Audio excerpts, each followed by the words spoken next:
Voilà bandeko balandi ya Eratakate TV, chaîne na biso officielle ya YouTube.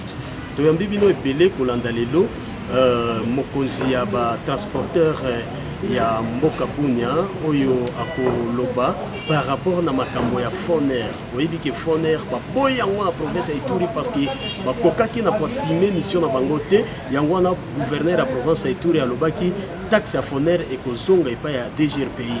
Alors depuis DGRPI ezu pouvoir wana bozomona balabala bazobongisa na nzela ya Mambasa kokomati pour le société Premidis ezawana ezobongisa balabala kitoko mingi. Alors ça pour autant tarder na kolei la binongonga mingité, nous allons entrer maintenant en contact avec le président des transporteurs Yamboka Ituri oya kopesa point de vue nae par rapport na taxe au DGPI azo percevoir epa na bango ezo pesa pe mbuma balabala ezo zala kobongisa makambo nyonso ezokoba bien toko landaye kala mingité deva caméra et sabongo wabino zachi tika manière concepteur ya chaîne oyo na côté caméra tozana Dr Banga tokutana kala mingité sima émission. Merci Tolanda président. Vous savez, dans la vie, il faut être ce qu'on dit fair play.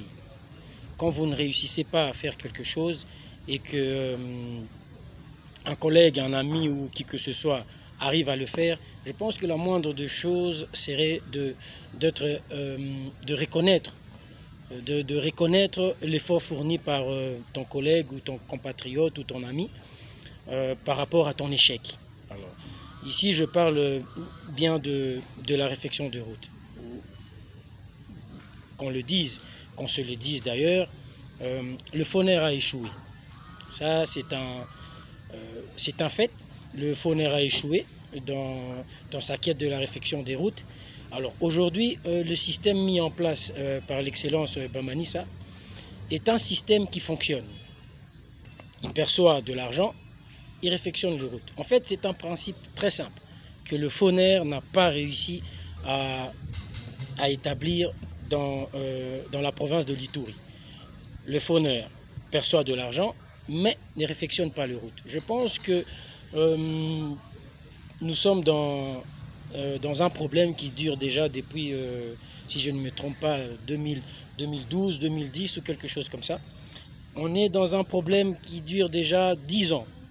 Alors aujourd'hui, le gouvernement provincial a trouvé une solution pour la population. Je pense que le Foner devrait plutôt féliciter le gouvernement provincial et constater le travail fourni par le gouvernement provincial par rapport à la réfection des routes. Je ne pense pas que cela puisse créer une rébellion parce que gardons en tête l'objectif principal. Le Foner a été créé pour la réfection des routes. C'est ça l'objectif principal. Et quand le Foner a failli à sa mission, et je pense que le péage instauré par le gouverneur de la province est instauré aussi pour la réfection des routes. Alors, si le péage réussit sa mission, je pense que le Foner devait plutôt acclamer le péage instauré par le gouvernement de la province. Alors, aujourd'hui, si il y a des gens qui se plaignent, qui disent oui, le Foner doit réinstaurer ses barrières, prenons l'exemple du Haut-Touélé. Il n'y a pas de Foner au Haut-Touélé. Les gens circulent librement, les gens circulent bien.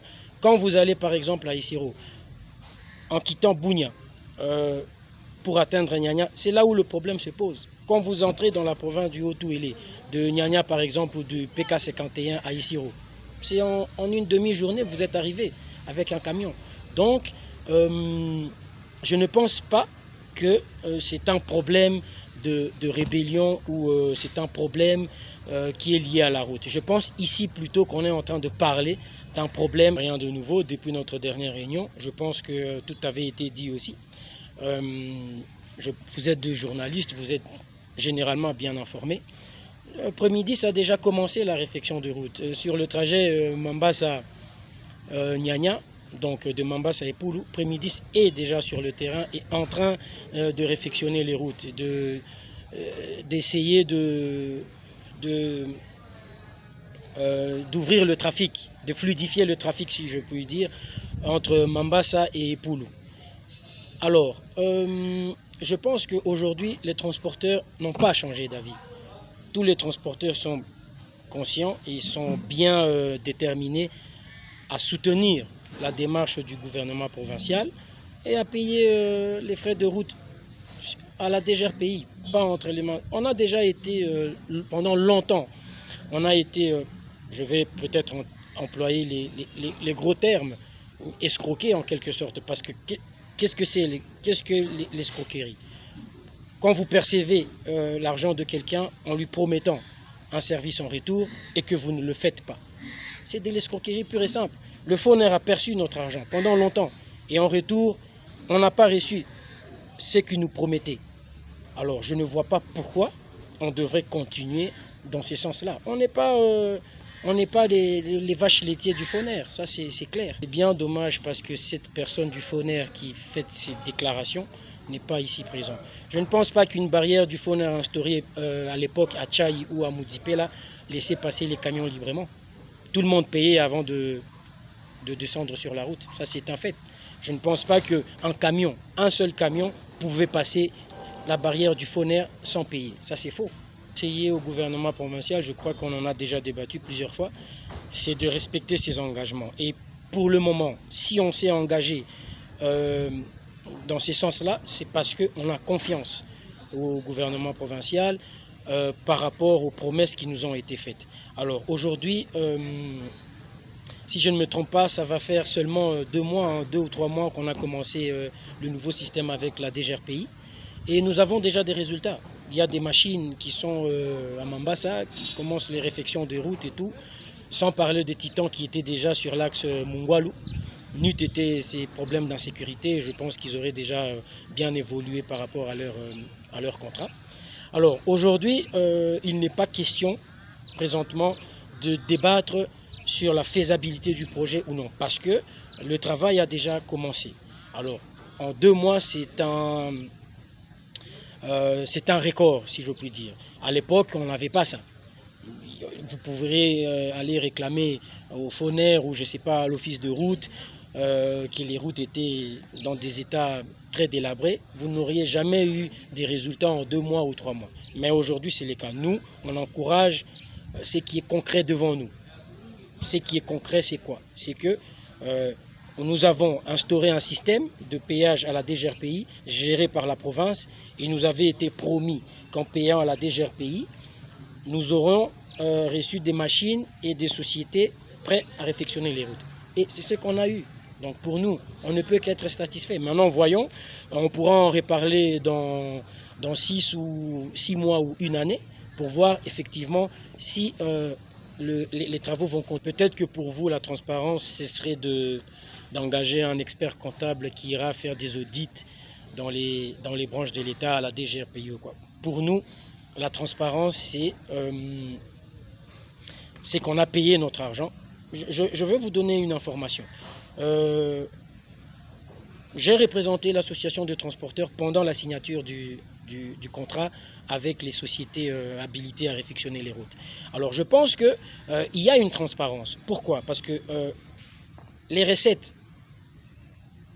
que la DGRPI a reçues, une partie a été déversée directement pour les débuts des travaux sur la RN4. Mambasa, c'est la RN4. Sur l'axe Mambasa et Poulou.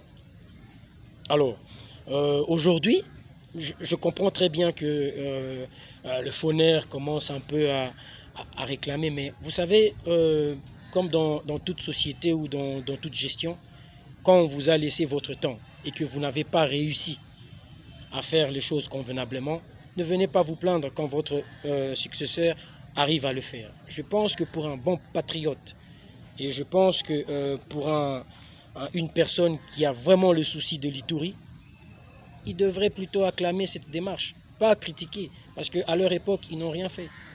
Ça, c'est la réalité. Maintenant, tout le monde trouve toujours une faille quand il s'agit d'essayer de diaboliser un peu le système qui est mis en place. Mais nous trouvons qu'actuellement, il y a une transparence, il y a une recette et il y a une société qui réfectionne les routes. Le jour où il n'y aura plus de transparence, on n'hésitera pas à le dénoncer. Mais pour le moment, les choses vont bien. Alors qu'il laisse un peu le temps et on verra bien s'il y a un agent de Foner qui se plaint aujourd'hui, ne prendra pas sa voiture pour se rendre à Kisangani quand la DG... Vous savez, je ne suis pas un politicien. Je ne suis pas très focalisé dans les textes non plus. Alors, à ma connaissance, je pense que le gouverneur de la province, c'est un peu comme le président de la province. Hein. Il a le pouvoir de décider ce qui est bon ou n'est pas bon pour la province. En ce qui concerne les termes ou les textes qui ont été rédigés ou qui ont été votés, je ne voudrais pas trop m'hasarder dans ce domaine-là, parce que je ne le maîtrise pas très bien. Mais je pense plutôt que s'il y a un bureau de la DGRPI qui perçoit pour le péage route, et il y a de nouveau un bureau du Foner qui perçoit aussi le péage route, nous les transporteurs, on reste focalisé sur la DGRPI, pas au Foner, ça c'est clair et net. Maintenant, il revient au gouvernement provincial de nous assurer cette légalité-là. Ça, ce n'est pas le travail des transporteurs, ça c'est le travail des autorités du gouvernement provincial. Nous, on est d'accord de payer à la DGRPI parce que c'est un protocole d'accord qui nous semble juste. En ce qui concerne la légalité des choses, ça c'est plutôt au gouvernement de la province, ce n'est pas aux transporteurs de décider de ça. Merci.